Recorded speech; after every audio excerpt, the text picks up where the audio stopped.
Hello friends, good morning all of you. कैसे हैं आप सब? आई होप आप सब अच्छे होंगे। स्वागत है आप सभी का आपके अपने चैनल जुनून पढ़ाई का में। चलिए हम लोग अपना लूसेंट में पॉलिटी के एमसीक्यू देख रहे हैं, जिसके क्रम में आज हम लोग चैप्टर 4 पे आ गए हैं। और जो हमारा चैप्टर 4 है उसका नाम क्या है? उसका नाम है भारतीय संविधान के विदेशी स्रोत। ठीक है, तो उसके क्वेश्चन आज हम लोग सॉल्व करने वाले हैं। चलिए स्टार्ट करते हैं, देखते हैं आज का अपना पहला क्वेश्चन। और इससे पहले आगे बढ़ें, अगर आप लोग पहली बार चैनल पे विजिट किए हैं तो प्लीज़ चैनल को सब्सक्राइब करके रखें और जो बेल आइकन है उसको ऑन करके रखें, ताकि आपको टाइम टू टाइम जो हमारी वीडियोस हैं उसका नोटिफिकेशन मिलता रहे। तो पहला जो हमारा क्वेश्चन है उसमें आपसे पूछ रहे हैं कि भारत के संविधान में जो उद्देशिका है इसका विचार कहाँ से लिया गया है। तो कल हमने प्रियम्बल वाला जो वीडियो है वो अपलोड किया था, आप लोगों ने देखा होगा। तो उसमें ये वाला क्वेश्चन तो एकदम हलवा हो गया, क्योंकि कल ही हमने सॉल्व कराया था। ऑप्शन है आपके पास इटली के संविधान से, दूसरा है कनाडा के संविधान से, तीसरा है फ्रांस के संविधान से और चौथा है यूएस के संविधान से। तो हमने बताया था कि पहली बार अगर किसी भी देश के संविधान में उद्देशिका या प्रियम्बल की बात हुई थी तो वो था यूएस। तो जाहिर सी बात है कि हम लोगों ने भी यूएस के ही संविधान से उद्देशिका का विचार लिया है। ठीक है, इसी को कहते हैं प्रियम्बल। ठीक है, प्रस्तावना या प्रियम्बल भी इसी को कहा जाता है। नेक्स्ट क्वेश्चन की तरफ मूव ऑन करते हैं। अब देखिए कि भारत के संविधान में उद्देशिका का जो विचार है वो संयुक्त राज्य अमेरिका यानी यूएस के संविधान से लिया गया था। ठीक है, चलिए अगला क्वेश्चन देख लेते हैं। और जो हमारा अगला क्वेश्चन है, कह रहे हैं कि भारतीय राजनीतिक व्यवस्था में इनमें कौन सर्वोच्च है। हमारे पास ऑप्शंस क्या क्या हैं? सर्वोच्च न्यायालय, संविधान, संसद या धर्म। तो इसके हिसाब से आप देखेंगे कि जो बी वाला है वो सही हो जाएगा, यानी कि भारतीय राजनीतिक व्यवस्था में जो हमारा संविधान है वो सर्वोच्च है। ठीक है, ऑप्शन बी वाला। नेक्स्ट क्वेश्चन देखिए, और ये क्वेश्चन देख लीजिए। मैंने ये कुछ बताया ना कि पीवाईक्यूज लिए हैं, तो 45 जो बीपीएससी प्री का एग्जाम हुआ था 2001 में वहां पूछा गया है, और यूपीपीसीएस मेंस का जो एग्जाम हुआ है 2019 में वहां पूछा गया है।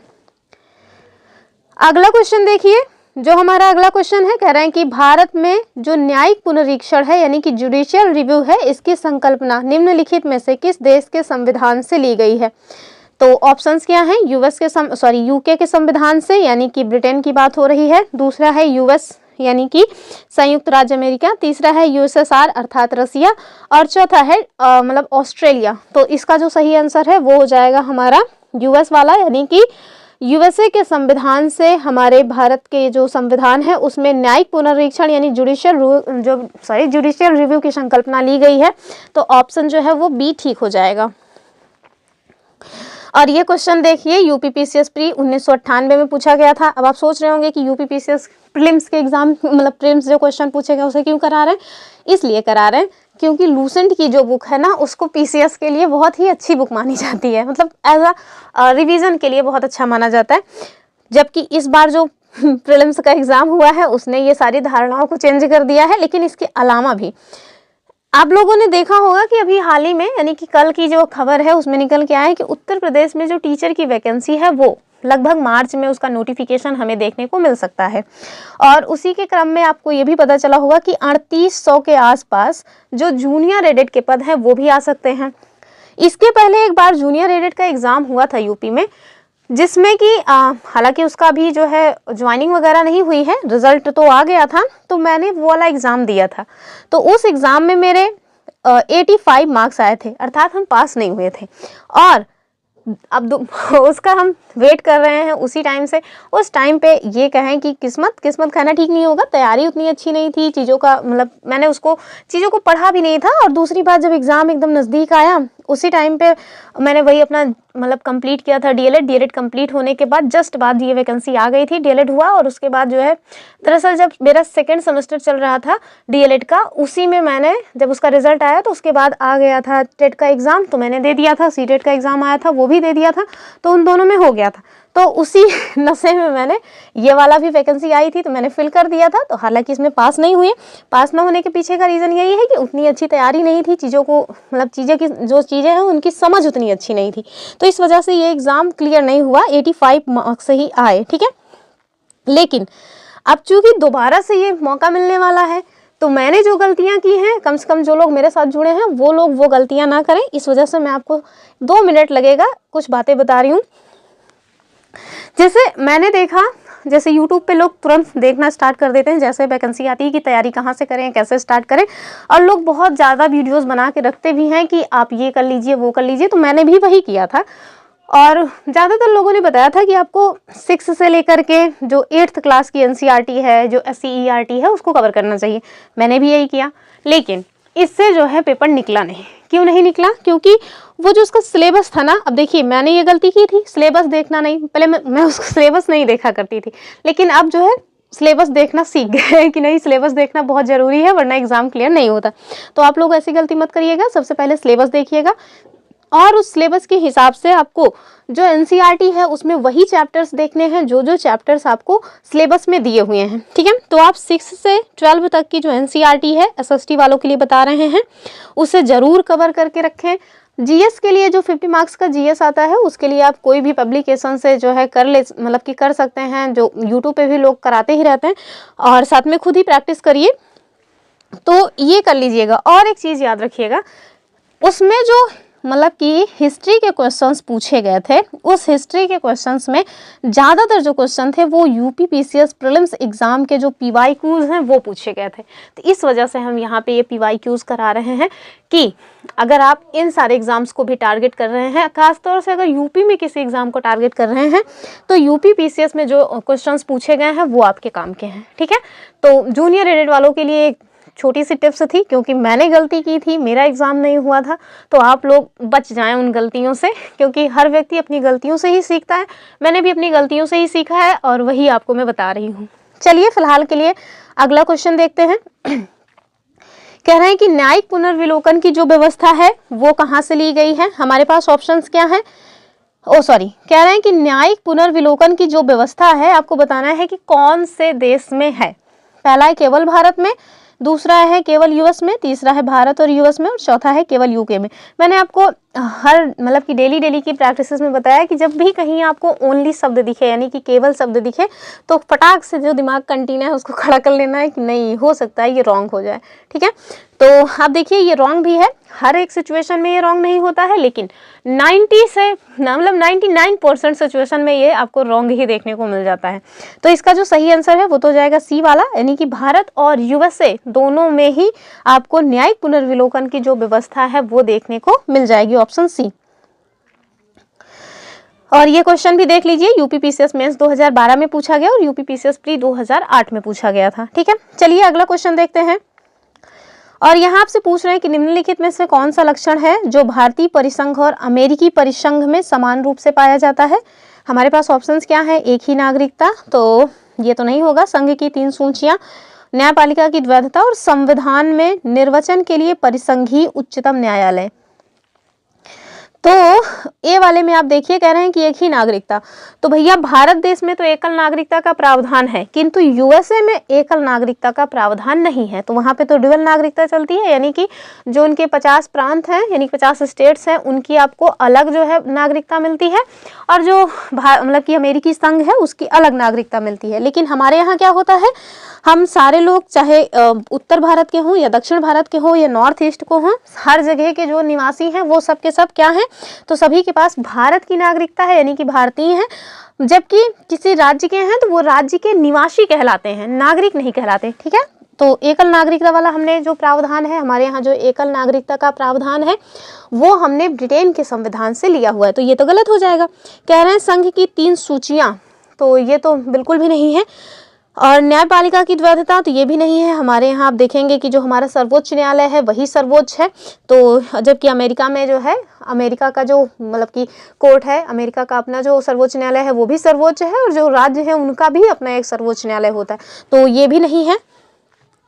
जबकि डी वाला आप देखिए कि संविधान के निर्वचन के लिए जो परिसंघीय उच्चतम न्यायालय है वो जो है, ये चीजें सही हो जाएंगी, ऑप्शन डी इसका सही आंसर हो जाएगा। अगला क्वेश्चन देखिए, क्वेश्चन नंबर 6 कह रहे हैं कि भारत की संघात्मक व्यवस्था निम्नलिखित में से किस देश से संबंधित है। ऑप्शंस क्या हैं, कनाडा, यूके या फिर संयुक्त राज्य अमेरिका या आयरलैंड। तो हमसे क्या पूछ रहे हैं, कह रहे हैं संघात्मक व्यवस्था किस देश से ली गई है। तो इसका जो सही आंसर हो जाएगा वो ए वाला हो जाएगा, यानी कि जो भारत देश में संघात्मक व्यवस्था का विचार लिया गया है वो कनाडा के संविधान से लिया गया है। चलिए और देख लेते हैं हम लोगों ने कनाडा के संविधान से और कौन कौन सी चीजें ली हैं। तो हमने आपको बताया कि संघात्मक व्यवस्था ली है। दूसरा हमने क्या लिया है, तो वो है कि अवशिष्ट जो शक्तियां हैं वो केंद्र के पास होंगी। और ये क्या चीजें हैं, अगर आप लोगों ने संविधान पढ़ा होगा तो उसमें आपने एक 7वीं अनुसूची पढ़ाई होगी। उस 7वीं अनुसूची में आपको 3 प्रकार के विषय देखने को मिलते हैं, जिसमें आपको एक तो संघ सूची के विषय, दूसरा राज्य सूची के विषय और तीसरा है हमारा समवर्ती सूची का विषय। लेकिन कुछ ऐसे भी विषय होते हैं जो इन तीनों ही सूचियों से परे होते हैं और उन्हें क्या कहा जाता है, तो उन्हें कहते हैं अवशिष्ट सूची के विषय। ठीक है, और वो जो अवशिष्ट सूची के विषय हैं उस पे कानून बनाने की जो शक्ति होती है वो किनके पास होती है, तो केंद्र के पास होती है। तो यही चीजें यहाँ पे बताई गई कि जो कनाडा, ये जो हमने विचार लिया है कि अवशिष्ट सूची के विषयों पर केंद्र के द्वारा कानून बनाया जाएगा, ये हमने कहाँ से लिया है विचार, तो कनाडा से लिया है। ठीक है, इसके अलावा आप देखें कि कनाडा से हमने राज्यपाल की नियुक्ति के विषयक जो प्रक्रिया है उसको भी लिया है, तथा संघ और राज्य के बीच जो शक्तियों का विभाजन तथा सर्वोच्च न्यायालय का जो परामर्शी न्याय निर्णयन है ये भी हमने यहीं से लिया है। तो जो हमारा आर्टिकल 143 है ना, इसमें आप देखेंगे कि जो राष्ट्रपति हैं वो सर्वोच्च न्यायालय से किसी भी मामले में उनका जो विचार है वो मांग सकते हैं। हालांकि वो मतलब कि सर्वोच्च न्यायालय के जो न्यायाधीश हैं वो मतलब कि मतलब बाध्य नहीं है कि अगर राष्ट्रपति ने मांगा है विचार तो हम अपने विचार दें ही, और ना तो राष्ट्रपति बाध्य होते हैं कि जो उन्होंने विचार दिया है उसको माने ही। तो कुल मिला के एक तरह से सलाहकारी टाइप की ये बातें होती हैं। तो राष्ट्रपति को आर्टिकल 143 के तहत ये पावर है कि वो जो हमारे सुप्रीम कोर्ट के न्यायाधीश हैं उनसे किसी भी बात मतलब कि किसी भी पॉइंट पे उनकी सलाह जो है वो मांग सकते हैं। ठीक है, तो ये सारी चीजें हमारे संविधान में कनाडा के संविधान से ली गई हैं, इसको हमें याद रखना है। अगला क्वेश्चन देखिए, कह रहे हैं कि भारतीय संघवाद किस देश की पद्धति पर आधारित है। ऑप्शंस क्या है, यूएस, कनाडा, ऑस्ट्रेलिया या जर्मनी। तो अभी ऊपर हमने देखा ऑप्शन जो बी है वो सही हो जाएगा कि जो भारतीय संघवाद है वो कनाडा के संविधान से हमने लिया हुआ है। अगला क्वेश्चन, क्वेश्चन नंबर 8 क्या है, कह रहे हैं कि भारतीय संविधान में जो राज्यों का संघ है इसकी संकल्पना को हमने कहाँ से प्राप्त किया है। ऑप्शंस क्या है, अमेरिका के संविधान से, ऑस्ट्रेलिया के संविधान से या ब्रिटिश नॉर्थ अमेरिका अधिनियम से या फिर स्विट्जरलैंड के संविधान से। तो इसका जो सही आंसर है वो भी हो जाएगा हमारा ऑप्शन सी वाला, यानी कि ब्रिटिश नॉर्थ अमेरिका अधिनियम से। काफी सारे लोगों को तो ये समझ ही नहीं आ रहा होगा कि ये कौन सा देश है। तो भैया जो कनाडा है ना उसी को कहा जाता है ये ब्रिटिश नॉर्थ अमेरिका। ठीक है, किसको, कनाडा को ही कहते हैं ब्रिटिश नॉर्थ अमेरिका। तो इसका सही आंसर हो जाएगा हमारा ऑप्शन सी वाला। तो भारत के संविधान में भारत जो है जो राज्यों का संघ है ये वाली संकल्पना कहाँ से लिया है, तो कनाडा के संविधान से इसको लिया गया है। और ये सारे क्वेश्चंस PYQs ही हैं। अगला क्वेश्चन देखिए, कह रहे हैं कि भारत में जो समवर्ती सूची है इसकी संकल्पना कहाँ से ली गई है। तो अभी हमने बताया ना कि जो हमारा 7वां शेड्यूल है यानी कि 7वीं अनुसूची, उसमें जो समवर्ती सूची है जिसपे केंद्र और राज्य दोनों को ही कानून बनाने की पावर है, वो वाली जो सूची है हमने कहाँ से ली है, आपको यही बताना है। ऑप्शंस हैं हमारे पास यूएस के संविधान से, बी में है स्विट्जरलैंड के संविधान से, सी में है ऑस्ट्रेलिया के संविधान से और चौथा है यूएसएसआर के संविधान से। कई बार ये क्वेश्चन पूछा गया है, विभिन्न एग्जामों में पूछा गया है। तो आप देखिए कि जो समवर्ती सूची है इसकी संकल्पना हमने ऑस्ट्रेलिया के संविधान से ली हुई है। Option C is the correct answer. देखिए कहाँ कहाँ पूछा गया है। एक तो यूपीपीसीएस मेंस 2011 में पूछा गया, मेंस 2012 में पूछा, यूपीपीसीएस मेंस 2014 में पूछा। ठीक है, तो इतना ज्यादा यूपीपीसीएस को ये पसंद क्वेश्चन है। अगला क्वेश्चन देखते हैं हम।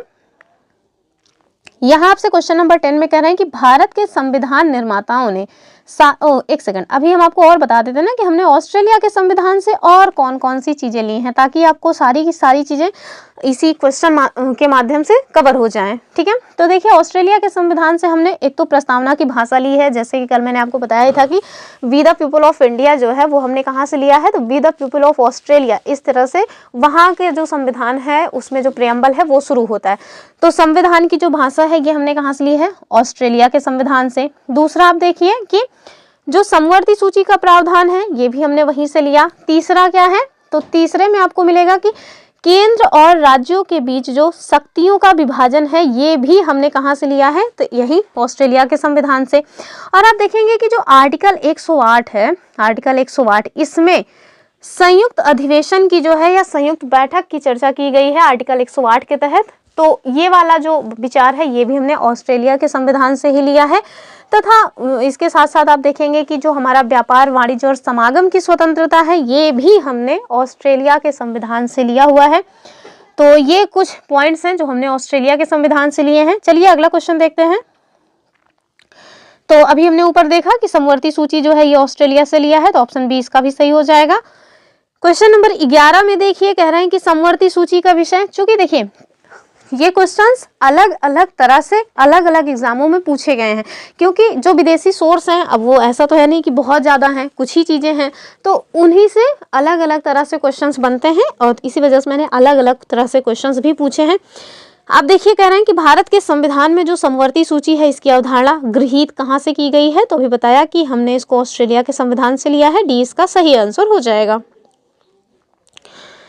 अगला क्वेश्चन देखिए कि भारतीय संविधान में जो राज्य के नीति निर्देशक तत्व हैं इनकी संकल्पना हमने कहाँ से ली है। ऑप्शंस क्या हैं, फ्रांस, आयरलैंड, जापान या यूएसएसआर। तो ये भी क्वेश्चन खूब पूछा गया है। जब अभी मैंने बताया ना कि जो जूनियर एडिट का एग्जाम इसके पहले हुआ था वहाँ पे ये वाला क्वेश्चन पूछा गया था कि राज्य के नीति निर्देशक तत्वों की जो संकल्पना है वो कहाँ से ली गई है। ऑप्शन क्या है, आयरलैंड हो जाएगा इसका उत्तर, ऑप्शन बी वाला। चलिए हम लोग और देख लेते हैं ना कि क्या हमने और पॉइंट्स हैं जो आयरलैंड के संविधान से लिया हुआ है। तो पहला तो हमने देख ही लिया कि राज्य के नीति निर्देशक सिद्धांत लिए हैं। दूसरा आप देखिए कि राष्ट्रपति के निर्वाचक मंडल की जो व्यवस्था है वो भी हमने यहीं से लिया है। तीसरा, राष्ट्रपति द्वारा राज्यसभा में जो क्या हो जाता है ये बार बार,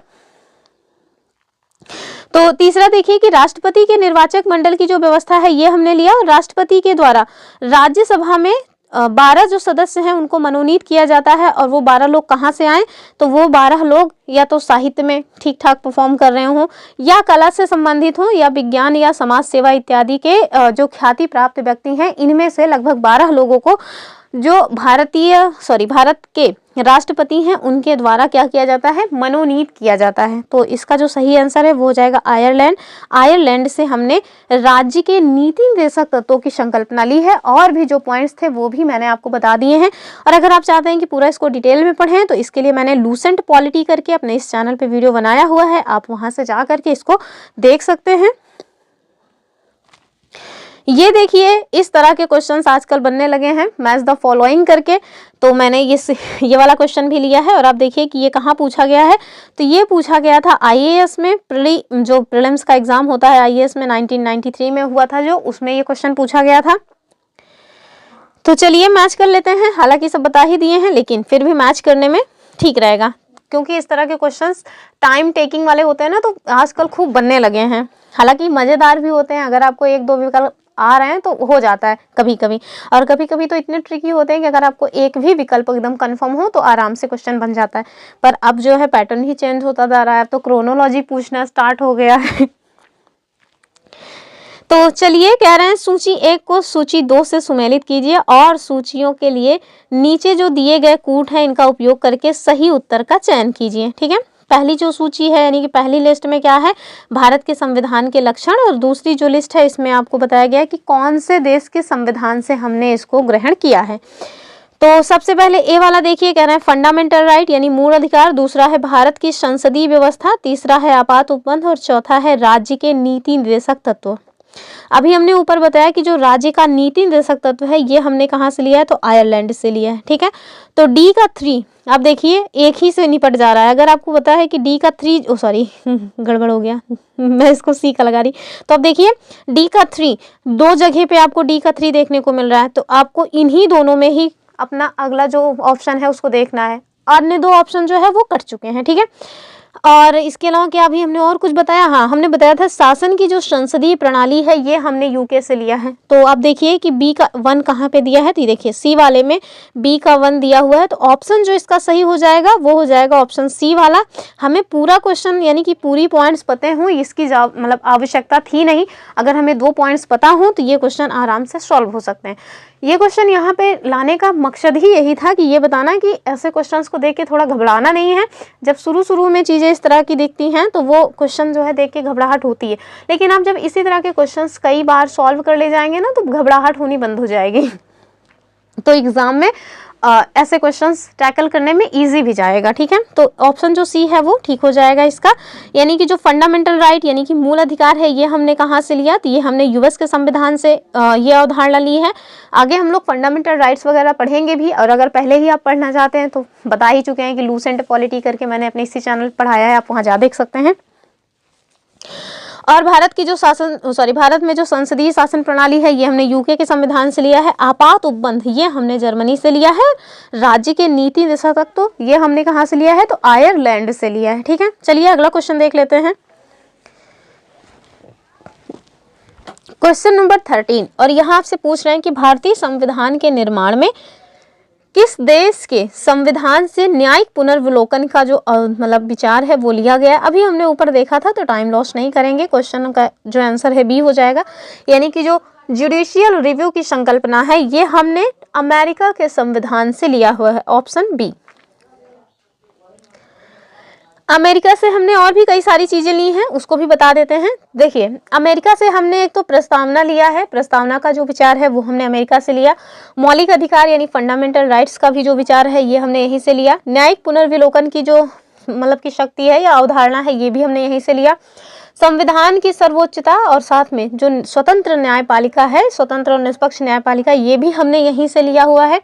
और निर्वाचित जो राष्ट्रपति हैं उन पर जो महाभियोग लगाया जाता है आर्टिकल 61 के तहत, तो ये जो महाभियोग वाली जो प्रक्रिया है ये भी हमने अमेरिका के संविधान से ही लिया हुआ है। और इसके साथ साथ जो उपराष्ट्रपति हैं, उच्चतम और उच्च न्यायालय के न्यायाधीशों की जो हटाने की विधि है तथा वित्तीय आपात कानूनों का जो समान संरक्षण की अवधारणा है, ये सारे पॉइंट्स हमने कहाँ से लिए हैं, अमेरिका के संविधान से। ठीक है, तो ये सारे पॉइंट्स भी याद रखिएगा। क्वेश्चन नंबर 14 में कह रहे हैं कि भारतीय शासन में जो संसदीय शासन प्रणाली है इसे किस देश के संविधान से ली गई है। तो अभी संसदीय शासन प्रणाली हमने मैच द फॉलोइंग वाले में बताया था कि ब्रिटेन के संविधान से ली गई है, यानी कि ऑप्शन बी जो है वो सही हो जाएगा। क्वेश्चन नंबर 15 देखिए, कह रहे हैं कि भारतीय संविधान में नीति दिशक तत्व का विचार कहाँ से लिया है, तभी हमने देखा आयरलैंड से लिया है। तो चलिए अगला क्वेश्चन हम लोग देखेंगे, क्वेश्चन नंबर 16 यानी कि क्वेश्चन नंबर 16। और यहाँ आपसे क्या पूछ रहे हैं, कह रहे हैं कि भारतीय संविधान में जो राज्यपाल की नियुक्ति वाला प्रावधान है ये किस देश के संविधान से लिया गया है। ऑप्शंस है अमेरिका, ब्रिटेन, आयरलैंड या कनाडा। तो इसका जो सही आंसर है वो हो जाएगा ऑप्शन डी वाला, यानी कि कनाडा। कनाडा के संविधान से हमने लिया हुआ है क्या, तो राज्यपाल के जो नियुक्ति होती है वो। अभी हम देख लेते हैं कनाडा के संविधान से हमने और क्या लिया है। हालांकि मैंने अभी बताया तो था कनाडा के संविधान से ये सारी चीजें ली हैं, तो बार बार क्यों बताएंगे। चलिए अगला क्वेश्चन देखते हैं। तो हमारा जो अगला क्वेश्चन है क्वेश्चन नंबर 17 कि भारतीय संविधान में जो अवशिष्ट शक्तियां हैं इसका प्रावधान किस देश के संविधान से लिया है। तो अभी बताया था ना कि जो अवशिष्ट शक्तियां हैं वो केंद्र के पास होंगी, और ये हमने कहाँ से लिया था, तो कनाडा के संविधान से लिया हुआ है। ठीक है, तो ऑप्शन डी इसका जो है वो सही आंसर हो जाएगा। चलिए क्वेश्चन नंबर 18 देखते हैं। क्वेश्चन नंबर 18 क्या है कि भारतीय संविधान में जो संविधान संशोधन की प्रक्रिया है इसका प्रावधान कहाँ से लिया गया है। ऑप्शन है अमेरिका, ब्रिटेन, आयरलैंड या दक्षिण अफ्रीका। तो जो संविधान संशोधन की प्रक्रिया है आर्टिकल 368 में आप देखेंगे हमारे यहाँ संविधान में जो संशोधन की प्रक्रिया है वो वर्णित की गई है। ठीक है, और भी कई सारी चीजें हैं जहां से संविधान में संशोधन होता है, लेकिन जो संविधान संशोधन की जो बातें हैं वो आपको ज्यादातर यानी कि जो देखने को मिलेंगी या जो उसके लिए आर्टिकल है वो है हमारा आर्टिकल 368। ठीक है, तो ये जो सही आंसर है वो क्या हो जाएगा इसका, दक्षिण अफ्रीका, डी वाला। यानी कि भारतीय संविधान में जो संविधान संशोधन की प्रक्रिया है ये हमने दक्षिण अफ्रीका के मतलब संविधान से लिया हुआ है। ऑप्शन डी जो है वो इसका सही आंसर हो जाएगा।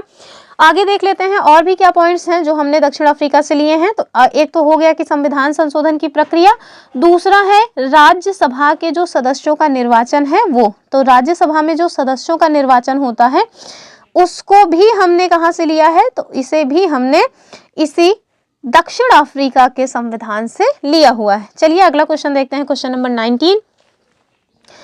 कह रहे हैं कि भारतीय संविधान में मौलिक कर्तव्य का विचार किस देश से लिया। तो अभी हमने क्या देखा था, अभी हमने देखा था मौलिक अधिकार, ठीक है। तो मौलिक अधिकार तो हमने देख लिया कि यूएस के संविधान से लिया है। तो सिर्फ अधिकार से ही काम थोड़ी ना चलेगा, आपको भी अपने कर्तव्य भी तो कुछ होने चाहिए। तो आप देखिए कि जो कर्तव्य है इसका विचार हमने कहाँ से लिया है।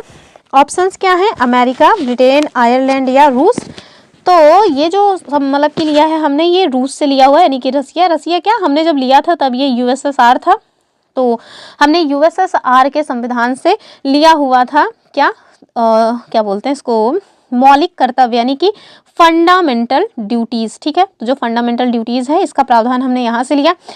अभी देखिए जो फंडामेंटल ड्यूटीज है ना, तो ये स्टार्टिंग में जब हमारा संविधान जो है लागू हुआ था 26 जनवरी 1950 को, तब ये नहीं था, ठीक है।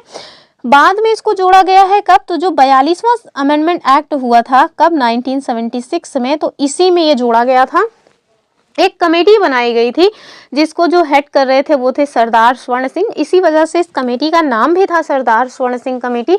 तो इसी कमेटी की सिफारिश पे भारत में जो मतलब कि मौलिक कर्तव्य है इसको जोड़ा गया था। कब जोड़ा गया है, तो 42वें संविधान संशोधन 1976 के माध्यम से, ठीक है। तो ये याद रखिएगा, हमने ये संकल्पना भी कहाँ से ली थी, रूस से ली थी। चलिए अगला क्वेश्चन देखेंगे, क्वेश्चन नंबर 20। कह रहे हैं कि भारतीय संविधान में गणतंत्रात्मक व्यवस्था का विचार किस देश से लिया गया है, और रूस से हमने केवल वही मौलिक कर्तव्य ही लिए हुए हैं। चलिए यहाँ क्या कह रहे हैं, गणतंत्रात्मक व्यवस्था की बात की जा रही है। ऑप्शंस क्या है, अमेरिका, ब्रिटेन, आयरलैंड या फिर फ्रांस। तो इसका जो सही आंसर है वो हो जाएगा डी वाला, यानी कि फ्रांस के संविधान से हमने लिया हुआ है गणतंत्रात्मक व्यवस्था, ठीक है। याद रखिएगा ये क्वेश्चन। और जो फ्रांस है यहाँ से हमने और क्या लिया, पहला तो हमने यही ले लिया कि गणतंत्रात्मक व्यवस्था, और जो प्रस्तावना है इसमें स्वतंत्रता, दूसरा समता और बंधुत्व का आदर्श, ठीक है। कल भी मैंने बताया था कि जो समता और बंधुत्व का आदर्श है, समता और बंधुत्व का जो आदर्श है, ये हमने कहाँ से लिया था, तो ये हमने फ्रांस की क्रांति से लिया था, ठीक है। तो इसको भी याद रखिएगा। और ये समता और बंधुत्व आपको कहाँ देखने को मिलेंगे, तो कल जो प्रियम्बल पढ़ाया था तो उसमें बताया था कि हमारे प्रियम्बल में हमें दो प्रकार के समता की बात की गई है। कौन कौन सी है, एक तो है प्रतिष्ठा और दूसरा है अवसर। और बंधुत्व तो वही भारत की एकता और अखंडता को बनाए रखने वाली जो बंधुत्व की भावना है उसको विकसित करना। तो बंधुत्व भी हमने कहाँ से लिया है, यही फ्रांस के संविधान से। अगला क्वेश्चन देखिए, कह रहे हैं कि भारतीय संविधान में जो संसद के दोनों सदनों की संयुक्त बैठक का प्रावधान है ये कहाँ से लिया गया है। अभी मैंने आपको बताया ना कि आर्टिकल 108 के तहत जो हमारा भारतीय संविधान है उसमें संयुक्त बैठक का प्रावधान है। आपको बताना है कहाँ से हमने लिया है। ऑप्शन है अमेरिका, ब्रिटेन, आयरलैंड या ऑस्ट्रेलिया। तो भैया जो संयुक्त बैठक का प्रावधान है ये भी हमने ऑस्ट्रेलिया के संविधान से ही लिया हुआ है। ऑप्शन डी इसका सही आंसर हो जाएगा। नेक्स्ट क्वेश्चन है क्वेश्चन नंबर 22, और इसमें पूछ रहे हैं कि भारतीय संविधान में राज्यसभा में साहित्य, कला, विज्ञान और समाज सेवा इत्यादि के क्षेत्र में ख्याति प्राप्त व्यक्तियों का जो राष्ट्रपति के द्वारा जो मनोनयन किया जाता है वो हमने किस संविधान से लिया हुआ है। तो अभी ऊपर हमने आपको बताया भी था इसके बारे में। तो इसका जो सही आंसर है क्या होगा। ऑप्शन है हमारे पास अमेरिका, ब्रिटेन, आयरलैंड या कनाडा।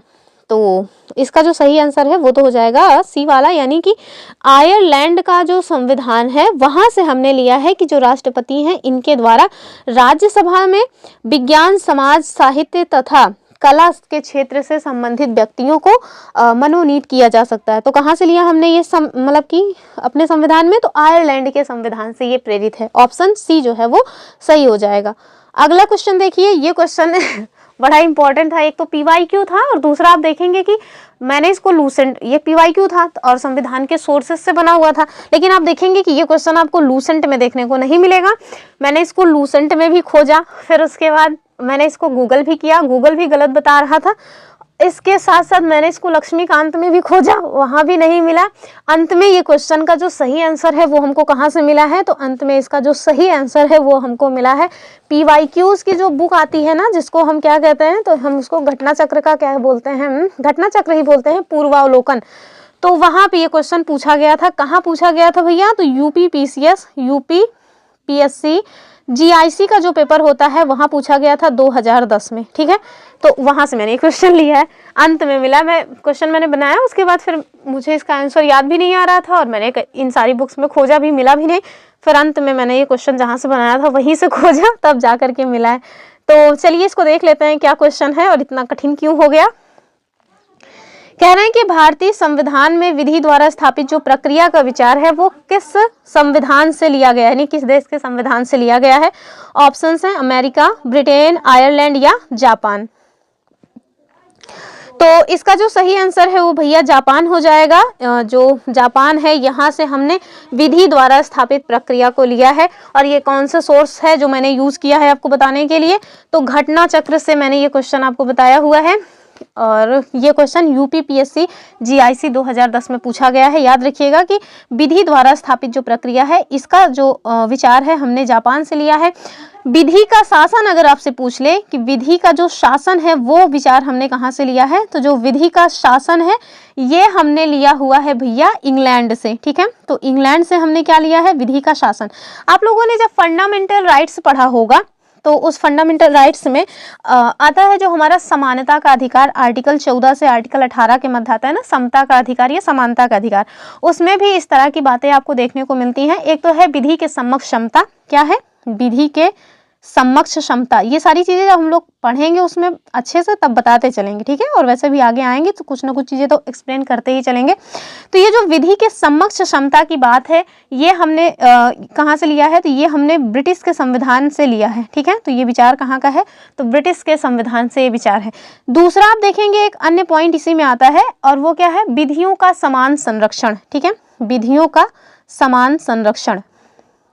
और ये जो विधियों का समान संरक्षण की बात है ये हमने कहाँ से इसको लिया है, तो ये भैया अमेरिका के संविधान से प्रेरित संकल्पना है। ठीक है, और इन्हीं दोनों की वजह से हम इतना कंफ्यूज भी हो रहे थे और यही वजह से है कि मैंने इसको खूब ढूंढा भी। ठीक है, तो याद रखिएगा कि विधियों का जो समान संरक्षण है ये हमने लिया है अमेरिका के संविधान से। विधि के समक्ष क्षमता हमने ब्रिटिश के संविधान से लिया है। विधि के द्वारा स्थापित प्रक्रिया हमने जापान के संविधान से लिया है। और विधायी जो प्रक्रिया है या विधि का जो शासन है ये हमने इंग्लैंड से लिया हुआ है। ठीक है, तो इन सारे पॉइंट्स को भी याद रखिएगा। चलिए लास्ट क्वेश्चन देखेंगे आज का, और वो क्या है कि भारतीय संविधान का निर्माण किस अधिनियम से सर्वाधिक प्रभावित रहा। ऑप्शंस क्या हैं, भारत शासन अधिनियम 1919 या भारत शासन अधिनियम 1935 या भारत सरकार अधिनियम 1858 या इनमें से कोई नहीं। तो इसका जो सही आंसर है ये भारतीय शासन अधिनियम 1935 हो जाएगा। ये क्वेश्चन यूपी टेट में पूछा गया था जो जूनियर वाला होता है उसमें 2020 में। ठीक है, जिसमें मैंने एग्जाम दिया था। तो ये जो सही आंसर है वो हो जाएगा बी वाला, यानी कि भारतीय शासन अधिनियम 1935। ठीक है, ऑप्शन बी जो है वो सही आंसर हो जाएगा। तो ये रही आज की वीडियो। आई होप आप लोगों को वीडियो पसंद आई होगी। अगर वीडियो पसंद आई है तो please like share and subscribe करना ना भूलें। और जो मैंने जूनियर एडिट वाली बात बोली है, अगर आप लोग उसको टारगेट कर रहे हो तो आपके लिए यही अच्छा ऑप्शन है कि आप लोग जो हमारी 6 से 12 तक की एनसीईआरटी है उसको अच्छे से कवर करें। किसी भी टीचर के चक्कर में ना फंसें, क्योंकि कोई नहीं जानता कि सच में क्वेश्चंस कहाँ से बनेंगे। सब जो है अपना कयास ही लगाते हैं। तो इस बात को याद रखते हुए चलिए हम फिर मिलेंगे अपने नेक्स्ट वीडियो में। तब तक के लिए आप सभी खुश रहें, मस्त रहें, अपनी पढ़ाई लिखाई करते रहें और मेरे वीडियो को लाइक शेयर एंड सब्सक्राइब भी करते रहें। और जो हमारी एनसीईआरटी वाली सीरीज चल रही है उसके साथ जुड़ना ना भूलें, आपको उससे काफ़ी लाभ होगा। ठीक है, अभी तो हम लोग हिस्ट्री कर रहे हैं, इसके बाद हम लोग फिर पहले जो है ज्योग्राफी करेंगे, उसके बाद पॉलिटी करेंगे, क्योंकि पॉलिटी तो हम ऑलरेडी यहाँ लूसेंट के माध्यम से कर ही रहे हैं। तो हमारी हिस्ट्री, पॉलिटी, ज्योग्राफी सब एक साथ चलती रहेगी। तो एक तो खुद मेरा भी रिवीजन हो जाएगा और साथ में जो लोग हमसे जुड़े रहेंगे उनको भी लाभ होगा। ठीक है, अगर वो लोग सारी चीज़ें एक साथ नहीं पढ़ सकते, अब चूँकि उतना टाइम नहीं रहता ना कि हम लोग तैयारी ही लेट से स्टार्ट करते हैं कि जब एग्ज़ाम में नोटिफिकेशन आ जाता है तब हम लोग जुड़ जाते हैं, जबकि जो अन्य लोग हैं वो लोग पहले से ही प्रिपेयर करते रहते हैं। तो इस वजह से अगर आप कुछ वीडियोस भी देखें, कुछ खुद से भी पढ़ाई करें तो अब शायद एग्ज़ाम को टैकल करना आसान हो। बाकी तो समय ही बताता है। चलिए फिर मिलेंगे अपने नेक्स्ट वीडियो में, तब तक के लिए जय हिंद एंड बाय बाय।